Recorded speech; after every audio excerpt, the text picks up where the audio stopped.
Assalamualaikum dan salam Sarawakku sayang, bersama saya Fidos Macam. Tumpuan berita. Pendidikan teknikal dan latihan vocational TVET kini diberi tumpuan oleh kerajaan dalam mempersiapkan generasi muda untuk kejayaan yang cemerlang pada masa depan.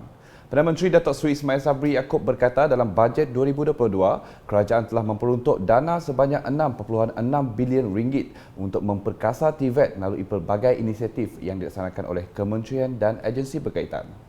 Dalam satu kenyataan media pada Khamis, Perdana Menteri menegaskan kempen promosi dan penjenamaan semula TVET akan dilakukan secara komprehensif bagi menghapuskan persepsi kononnya TVET pendidikan kelas kedua dan tidak relevan. Sementara itu, beliau maklumkan Majlis TVET Negara juga bersetuju dengan cadangan penarafan tunggal TVET. Tambah Perdana Menteri, Kementerian Pendidikan Malaysia KPM akan membuat pendedahan awal sistem pendidikan TVET kepada pelajar tingkatan 1 supaya mereka boleh membuat pilihan yang bersesuaian dengan kecenderungan mereka.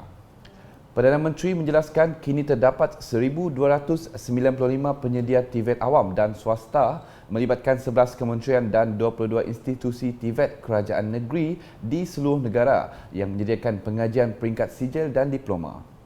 Kerajaan ujar beliau turut mengiktiraf Diploma Vocational Malaysia DVM sebagai laluan ke rangkaian Universiti Teknikal Awam iaitu UNIMAP, UTEM, UTHM dan UMP. Laporan seterusnya mengenai perasmian Chapel St. Sebastian di Nanga Macan oleh Ahli Dewan Undangan Negeri Adun Macan Alan Siden Gramong pada Jumaat.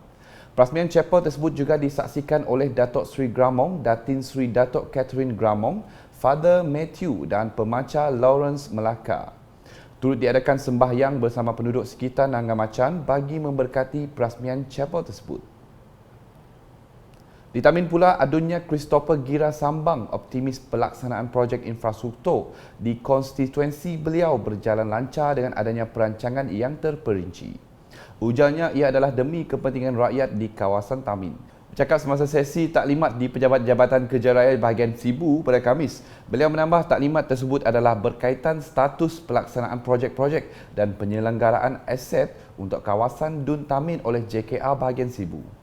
Ini termasuk program transformasi luar bandar RTP, penyelenggaraan jalan raya negeri, kampung dan persekutuan, Digital Rural Road Asset Management DRAM, program projek konsesi balak, program projek bantuan ihsan kebakaran dan program sistem maklumat rekod jalan raya MARIS. Sementara itu, projek pembinaan jalan pertanian di Kampung Tesu Mawang dan Kampung Tesu Kura Tebedu kini sudah siap kira-kira 70%. Projek kerajaan negeri yang menelan kos sebanyak RM250,000 itu merupakan projek transformasi luar bandar RTP di bawah peruntukan tahun 2021.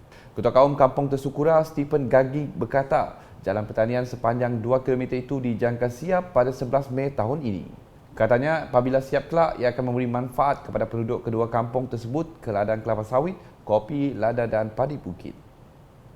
Sedikit berita sukan, sebanyak 12 pasukan telah menyertai pertandingan badminton tertutup di Dewan Kampung Sungai Ladong Sebangan yang diadakan pada 1 hingga 2 Februari lepas. Pertandingan anjuran gabungan Badminton Club GBC Kampung Sungai Ladong tersebut dianjurkan sempena sambutan Tahun Baru Cina sekaligus memupuk semangat perpaduan dan mengeratkan silaturahim antara penduduk setempat.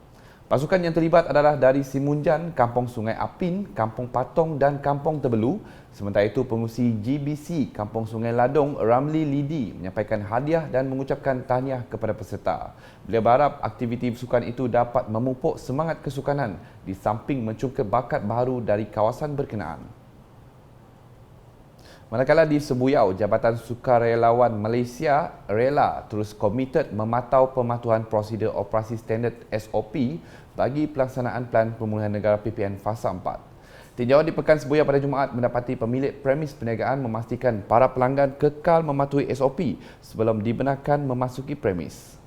Antara lokasi yang menjadi tumpuan adalah kedai runcit, pasar tani, kawasan tempat letak kereta, bank dan pejabat pos. Selanjutnya, Pantai Tanjung Kembang, Kabong kini menjadi destinasi riadah yang semakin popular di kalangan masyarakat setempat. Dengan pelbagai kemudahan serta penginapan chalet disediakan, ia telah menarik ramai pengunjung sekaligus meningkatkan sosioekonomi penduduk setempat. Pantai Tanjung Kembang juga tempat untuk peniaga kecil berniaga berbagai jenis jualan kepada pengunjung.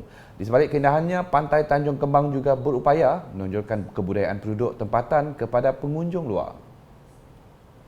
Sekian isi malam bersama saya, Firdaus Machuang. Berita lebih lanjut boleh didapati di semua platform media sosial UKAS, termasuk portal ukas.sarawak.gov.my dan UKAS channel di YouTube. Jangan leka dan terus patuhi SOP. Lindungi diri, lindungi semua. Salam UKAS. Cegah COVID-19, elakkan 3C, amalkan 3W norma baharu di tempat kerja.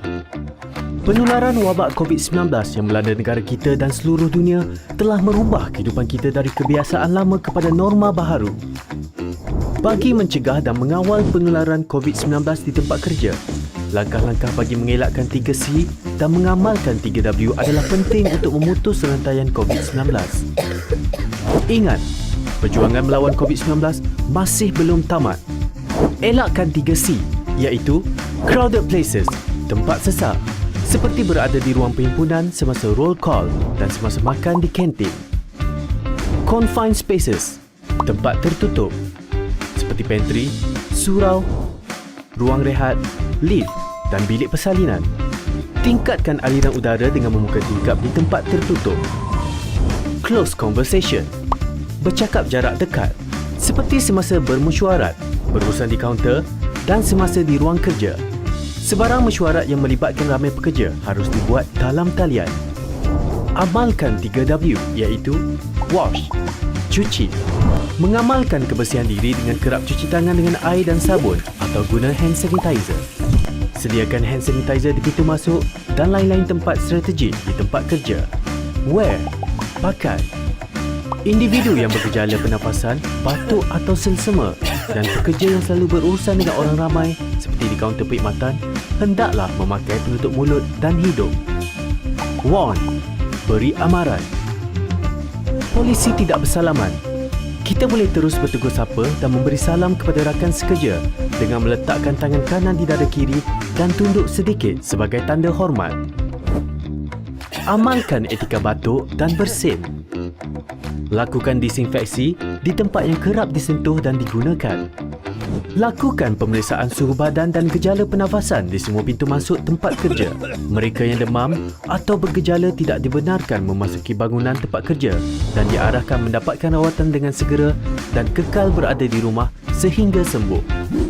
Bagi mengelakkan 3C dan mengamalkan 3W adalah menjadi tanggungjawab pihak pengurusan. Peka dengan maklumat dan polisi terkini yang dikeluarkan oleh kerajaan dan segera memaklumkan kepada pekerja. Sentiasa amalkan penjarakan sosial sekurang-kurangnya 1 meter dari pekerja lain dan mengamalkan tahap kebersihan yang tinggi. Melakukan saringan kesihatan dan tingkatkan tahap kebersihan pengendali makanan. Pekerja dinasihatkan supaya tidak berkongsi makanan dan peralatan makanan. Menjadualkan giliran bekerja supaya bilangan minimum sahaja yang hadir manakala pekerja lain boleh bekerja dari rumah. Menilai risiko perjalanan pekerja yang berurusan di luar pejabat dan elakkan perjalanan yang tidak perlu. Membantu pekerja yang mengalami panik atau resah akibat COVID-19 untuk mendapatkan perkhidmatan sokongan psikososial.